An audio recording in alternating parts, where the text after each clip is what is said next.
TV Pampa, paixão pelo Rio Grande. Assista agora, Jornal da Pampa.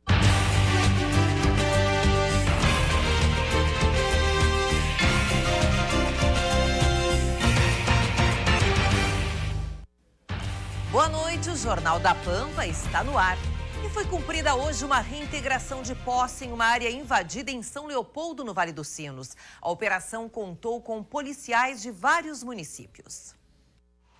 A Brigada Militar cumpriu nesta quarta-feira a reintegração de posse de terreno invadido há cerca de 3 meses em São Leopoldo, na região metropolitana. Mais de 60 famílias ocuparam o local no bairro Rio dos Sinos. 2 áreas particulares, uma área do município.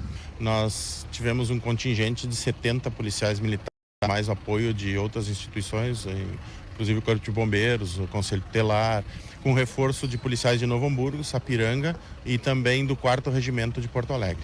Desde as 6 da manhã, dezenas de policiais com efetivo reforçado pela Brigada Militar de outros municípios da região retiraram mais de 100 pessoas. Os moradores desta casa mal têm tempo para carregar os seus pertences e são retirados às pressas, sem ter para onde ir. Eles dizem que vão morar na rua. Vai fazer o quê? Para baixo do viaduto, até arrumar um lugar para morar. Nós vamos ficar na rua, vamos botar ali do outro lado. Nós não estamos aqui, nós estamos de Santa Rosa. Nós viemos para cá para trabalhar, nós estávamos trabalhando, nós saímos do serviço, nós fomos despejados do serviço. E agora, como está cheio de enchente pelas ruas da cidade, aonde que o prefeito vai colocar nós? Dentro d'água? E moradores de Viamão, na região metropolitana, reclamam da falta de água. O bairro São Lucas está há 3 dias sem abastecimento. Enquanto várias cidades do estado sofrem com a questão das cheias, aqui no bairro São Lucas, em Viamão, a situação é justamente o contrário, a falta de água. E os moradores estão revoltados com este problema. A improvisação é aqui a única solução, buscar água através de vasilhames aqui, de baldes improvisados e também comprar água. A gente está sem água aí desde domingo. E passando essa necessidade aí, enquanto que paga-se a água, né? Fácil uso, paga. Cara, muito cara. Doniara, a senhora está com a louça suja. Suja, já não tem mais prato para comer, como é que eu vou fazer agora? E para tomar banho, como é que faz? A gente junta de um poço e toma de canequinha. Agora a gente está entrando aqui na cozinha, na casa do seu Vanderlei. E realmente a situação, como a gente pode notar aqui, a louça completamente suja e não sai um pingo d'água da torneira, seu Vanderlei. Não sai nada. Desde domingo nós temos nessa situação. Agora a gente está em outra casa aqui do bairro São Lucas, aqui em Viamão, que também não tem água. Andréia, você não tem água e tem a situação ainda do Onildo que está doente aqui. Como é que faz? Não tem uma gota d'água, não tem nem água para dar remédio para ele. A comida que ele comeu foi de ontem, hoje não tem nem comida para dar para ele. A gente está aqui num poço que, pelo jeito, é um dos únicos lugares que tem água aqui no bairro São Lucas, em Viamão. Tem que fazer toda essa mão de obra aí para conseguir água. Tem que fazer toda essa mão de obra, não adianta. Viamão, nós estamos voltando agora a abastecer, porque temos uma estação dentro do município que voltou a operar normalmente, então uma parte de Viamão já está sendo abastecida. Alvorada, a partir de amanhã, possivelmente nós teremos então a volta. Esperamos que se as ações de hoje, né, que são ações inclusive com caminhões que podem levar grupos motorbomba, etc., se elas efetivamente chegarem a efeito, amanhã nós estaremos voltando à normalidade, com uma tendência para sexta-feira a gente ter todo o abastecimento da região normalizado. Em uma coletiva na tarde de hoje, o governo federal anunciou o repasse de R$2 milhões para ajudar as vítimas das enchentes aqui no Rio Grande do Sul. Em visita ao Rio Grande do Sul, o secretário nacional da Defesa Civil, general Adriano Pereira, anunciou R$2 milhões em ajuda humanitária às vítimas da enchente em municípios gaúchos. O valor corresponde a 19 mil kits de alimentos, higiene pessoal, limpeza e dormitório, que devem chegar ao estado até sábado. Tem que lembrar sempre que o governo federal atua em complemento à Defesa Civil e à administração pública do município e do estado. O primeiro atendimento é deles, né? Mas sempre que o dano ultrapassa as possibilidades, Então eles fazem a solicitação, fazem a demanda e nós estamos fazendo a entrega de 100% do que o Estado pediu. Apesar da trégua da chuva, o número de atingidos pelas enchentes aumentou. Segundo o último levantamento da Defesa Civil do Estado, agora são mais de 51 mil pessoas afetadas, sendo que dessas, 3 mil estão desabrigadas. A preocupação nossa agora é humanitária. Após a baixa do rio, vamos estar tratando da infraestrutura. Primeiro, limpeza das casas, que, como o secretário falou, já está sendo feita no município. E o que nós estamos fazendo como Estado é fazer esse acompanhamento, essa ajuda, e aí depois ver o que ocorrerá na sequência. Frequentadores da orla do Guaíba reclamam do lixo trazido pela enchente, principalmente nas praias da Zona Sul. Uma limpeza agora está sendo feita no local desde a tarde de ontem. O grande volume de chuvas dos últimos dias elevou o nível do Guaíba, que ainda com os fortes ventos acabou invadindo áreas da zona sul da capital, como a praia de Ipanema e também Guarujá.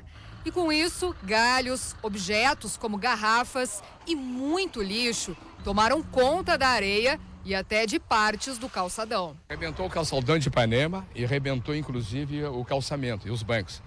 Isso mostra, e o lixo também que acumulou muito, provou que se nosso povo fosse educado, muitas coisas seriam muito menor na cidade. Muitos frequentadores que passeiam e fazem caminhadas têm que desviar dos resíduos e também da água em trechos da Avenida Guaíba. Por isso, limpeza é realizada por equipes do Departamento Municipal de Limpeza Urbana. Segundo as equipes do DMLU que trabalham aqui no local, ainda não há uma previsão de término dos serviços, mas a estimativa é de que eles sejam finalizados até a sexta-feira. Nesta manhã, garis trabalharam até às 11 horas e dizem que há trabalhadores na área nos 3 turnos. Segundo eles, desde segunda-feira já foram retirados cerca de 8 caminhões carregados de lixo. Vamos ver agora como fica a previsão do tempo para amanhã, para todas as regiões do nosso estado. Confira. O frio segue predominando no amanhecer do Rio Grande do Sul. As temperaturas se elevam um pouco durante a tarde, mas o sol deve ficar tímido durante toda a quinta-feira. No norte, fronteira do estado, a instabilidade volta no início da noite, causando pancadas de chuva nessas regiões. Mínima de 7 graus na Serra e 13 no sul do estado. As máximas variam entre 16 graus em Erechim e 19 em Porto Alegre. O Jornal da Pampa mostra agora o flagrante de uma perseguição policial que aconteceu na zona norte de Porto Alegre. O menor de 13 anos roubou um carro e fugiu, provocando acidentes na região. Confira nas imagens. O veículo foi roubado na tarde desta terça-feira na rua Felicíssimo de Azevedo. Viaturas das polícias civil e militar perseguiram o carro, que colidiu contra outros enquanto fugia. Com o menino estava um homem de 37 anos que trocou tiros com a polícia. Ao chegarem na Ponte do Guaíba, na saída da cidade, a dupla foi cercada e se rendeu. O homem, identificado como Jader Tavares Quaresma, foi preso. O menor, que já tem antecedentes por outro roubo de carro, foi apreendido.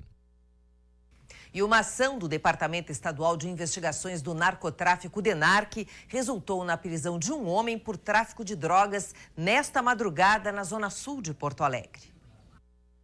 De acordo com a polícia, o homem de 45 anos que foi localizado no bairro Bonfim estava com porções de cocaína prontas para venda, além de meio quilo de maconha.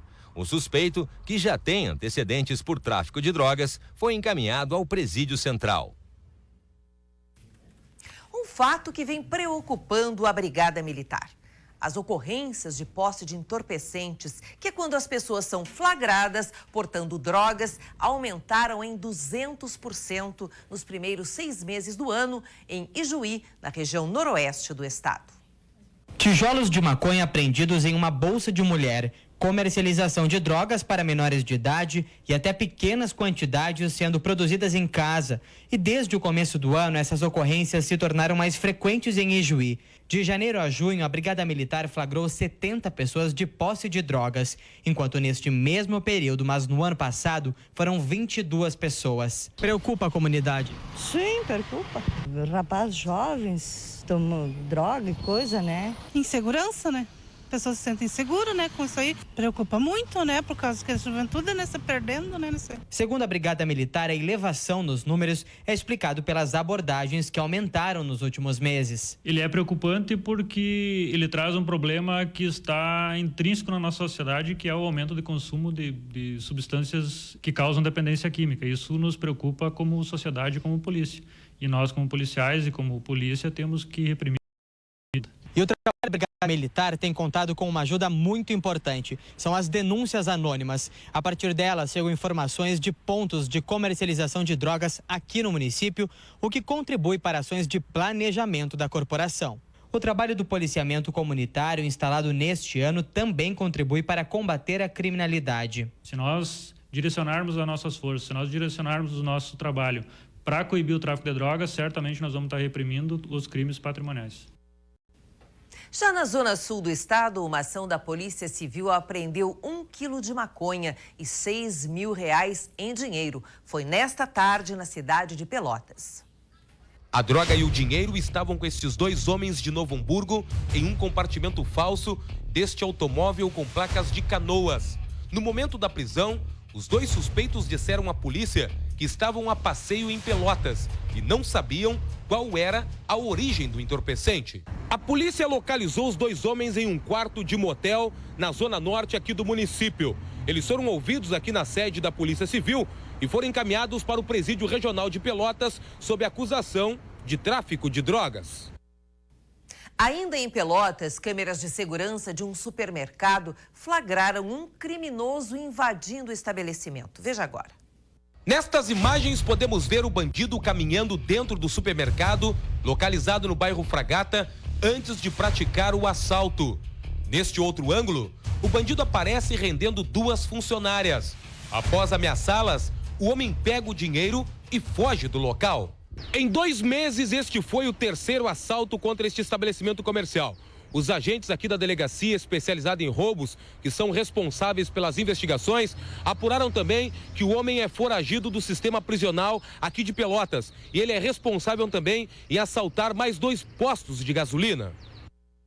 Aqui em Porto Alegre, criminosos invadiram uma agência do Cine, localizada no bairro Azenha, no centro da capital. Foi nesta manhã, eles assaltaram quem aguardava por atendimento no local. Segundo as vítimas, um homem entrou na agência, pegou uma senha como se fosse aguardar por atendimento.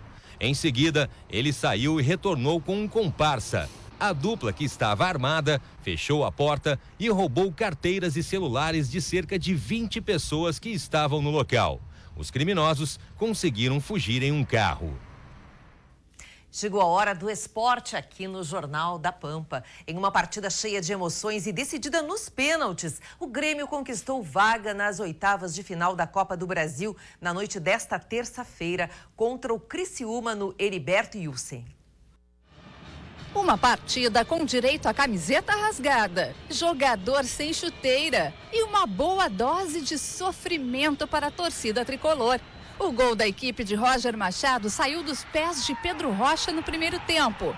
Mas o 1-0 não era suficiente e foi preciso decidir nos pênaltis quem iria seguir adiante na Copa do Brasil.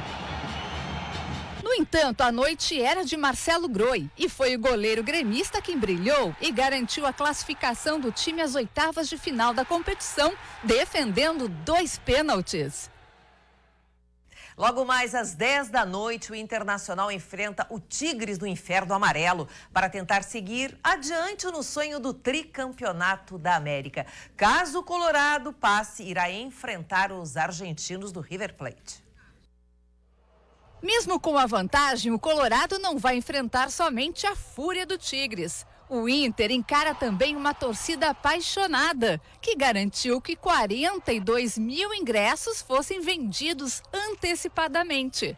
Mas o técnico Diego Aguirre está confiante e deve ter o retorno do zagueiro Juan. Dúvida mesmo só entre Valdívia e Eduardo Sacha. Um outro obstáculo pode dificultar a vida do clube gaúcho, o calor de mais de 30 graus. E é nisso que o presidente do Tigres, Alejandro Rodrigues, aposta para vencer o Inter.